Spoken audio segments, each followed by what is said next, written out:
El método científico del desarrollo espiritual. Primera parte. Analogías materiales. Del libro Enseñanzas de un iniciado, de Max Seidel. Cuando estábamos descendiendo por la involución en la existencia concreta, nuestro progreso estaba basado enteramente en el desarrollo material. Pero desde que hemos doblado el nadir de la materialidad y estamos empezando a subir por encima de lo concreto, el desarrollo espiritual está haciéndose más y más importante como factor necesario en nuestro avance, aunque tengamos que aprender aún muchas y grandes lecciones de la fase material de nuestra existencia.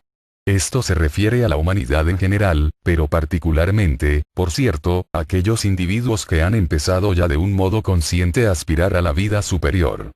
Por estos motivos puede ser conveniente repasar las enseñanzas rosacruces desde otro punto de vista, respecto al método científico para adquirir este desarrollo espiritual.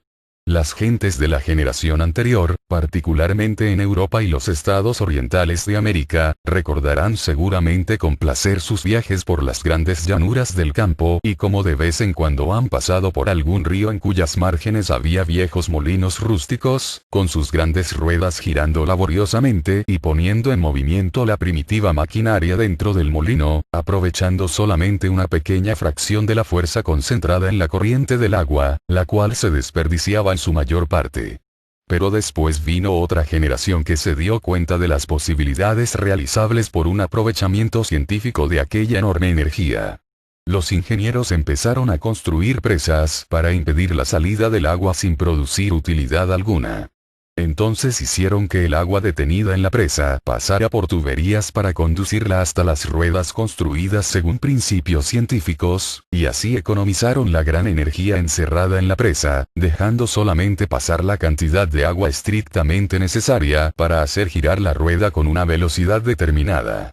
Pero mientras la rueda del agua construida científicamente era un gigante comparada con su primitivo antecesor, estaba, sin embargo, aún sujeta a algunas de las mismas limitaciones. Su enorme energía podía ser usada tan solo en el sitio donde se producía, y semejantes sitios se encuentran generalmente a muchos kilómetros de distancia de los centros de civilización donde la fuerza es más necesaria. Trabajando en armonía con las leyes de la naturaleza, el hombre se había asegurado los servicios de un elemento de energía inagotable, pero la cuestión era poder ponerlo en acción donde más falta hacía. Para resolver este problema el hombre acudió otra vez a las leyes de la naturaleza. Generadores eléctricos fueron acoplados a las ruedas del agua, la fuerza del agua fue transformada en energía eléctrica y se hizo una tentativa para enviarla del sitio de su origen a las ciudades donde se podría emplear prácticamente.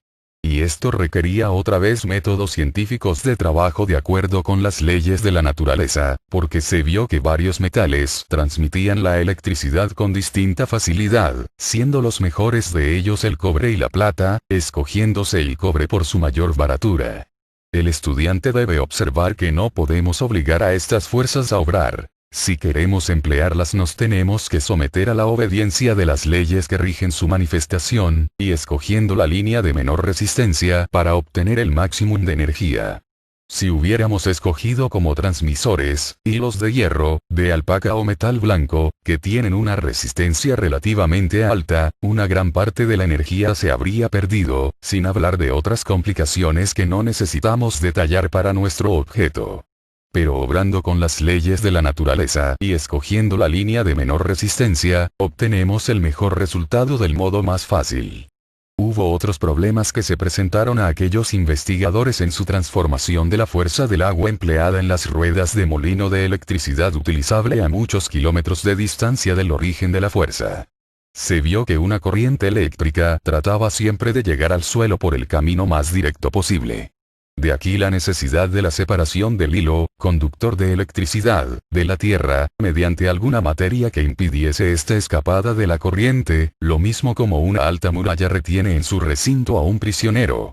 Era preciso encontrar algo contrario a la electricidad, y esto se halló en forma de vidrio, de porcelana y de ciertas sustancias fibrosas, resolviendo así por medios científicos e ingeniosos, siempre de acuerdo con las leyes de la naturaleza, el problema de aprovechar lo mejor posible y a gran distancia la gran energía que el viejo molino primitivo había desperdiciado inútilmente.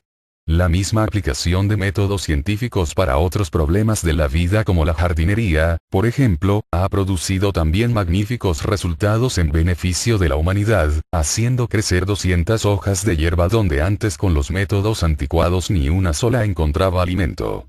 Ilustres científicos como Luther Burbank han obtenido mejoramientos de muchas variedades de frutas silvestres, logrando que se hagan más grandes, más jugosas y de mejor gusto. Y en todas partes donde métodos científicos han reemplazado a los primitivos, se han obtenido los mismos resultados beneficiosos.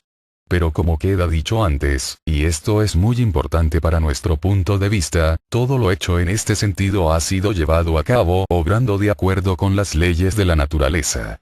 El axioma hermético como es arriba, así es abajo enuncia la ley de la analogía, la llave maestra para todos los misterios, espirituales o materiales, y podemos sacar también la consecuencia infalible de que lo que vale para la aplicación de métodos científicos a problemas materiales, tendrá la misma eficacia cuando se aplica a la solución de misterios espirituales. El más superficial examen del desarrollo religioso del pasado bastará para demostrar que no ha sido científico o sistemático, ni mucho menos, sino que siempre han prevalecido los métodos más improvisados y azarosos. Por su capacidad para la devoción unos cuantos se han elevado a sublimes alturas de espiritualidad y son conocidos en todas las épocas como santos, faros luminosos en el camino, demostrando lo que es posible lograr. Pero el modo de llegar a semejante alta espiritualidad ha sido y es un misterio para todo el mundo, aun para aquellos que ardientemente desean semejante desarrollo, y estos son desgraciadamente muy pocos en los tiempos actuales. Los hermanos mayores de los Rosacruces han establecido, sin embargo, un método científico, el cual, si es seguido con persistencia y celo, desarrollará los poderes durmientes del alma en cualquier individuo, con tanta seguridad como cualquier práctica constante tendrá como consecuencia que una persona se haga especialista en no importa qué asunto material. Para comprender bien esto es preciso darse cuenta de los hechos que son del caso. Fue la rueda del antiguo molino la que dio al ingeniero científico la idea de cómo se podría emplear la fuerza del agua de un modo eficaz y de la mayor ventaja. Si estudiamos primeramente el desarrollo natural del poder del alma por la evolución, estaremos en situación de comprender los grandes y beneficiosos resultados que se podrán obtener por la aplicación de métodos científicos a este importante asunto. Los estudiantes de las enseñanzas Rosacruces están naturalmente familiarizados con los puntos esenciales de este proceso del desarrollo humano por la evolución, pero puede haber algunos que no estén tan bien informados, y por esta razón vamos a dar una pequeña explicación que de otro modo no hubiera sido necesario. La ciencia dice, y con razón, que una sustancia invisible e intangible llamada éter, interpenetra todas las cosas desde los sólidos más densos hasta el aire que respiramos. Este éter nunca ha sido visto, medido ni analizado por la ciencia, pero es necesario admitir su existencia para poder explicar varios fenómenos, como por ejemplo, la transmisión de la luz a través del vacío. Ante esto, dice la ciencia, el éter es el medio de transmisión del rayo luminoso.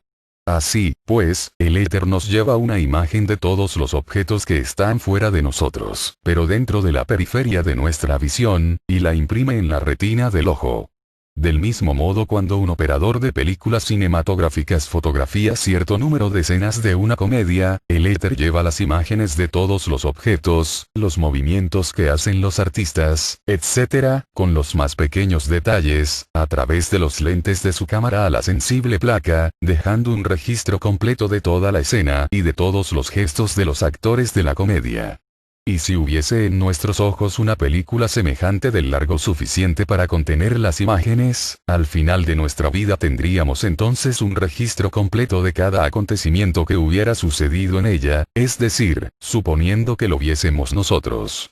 Pero hay muchas personas que son deficientes en varios sentidos. Hay algo, sin embargo, que todos tienen que hacer para vivir. Esto es, respirar. Y la naturaleza, que no es más que otro nombre de Dios, ha decretado que el registro sea conservado por este medio universalmente usado. Todos los momentos de nuestra acción en el drama de la vida, desde la primera respiración hasta la agonía de la muerte, el éter que es llevado dentro de nuestros pulmones, trae consigo una imagen completa de lo que nos rodea por fuera, de nuestras acciones y de las acciones de otras personas que están con nosotros. Y el recuerdo de todo esto queda impreso en un pequeño átomo, colocado en el ventrículo izquierdo del ápice del corazón, donde la sangre nuevamente oxigenada, llevando consigo una imagen distinta en cada momento de nuestra vida, pasa por aquel átomo en corriente continua. Por esta razón, todo lo que decimos o hacemos, desde lo más pequeño hasta lo más grande, desde lo mejor hasta lo peor, está inscrito en nuestro corazón con caracteres indelebles. Este recuerdo es la base del método natural y lento del crecimiento del alma por la evolución, correspondiendo a la rueda del viejo molino de agua. En el capítulo próximo veremos cómo por medios científicos el crecimiento del alma puede ser llevado a cabo y un mayor poder desarrollado por un mejoramiento de este proceso. Del libro Enseñanzas de un iniciado, de Max Heindel.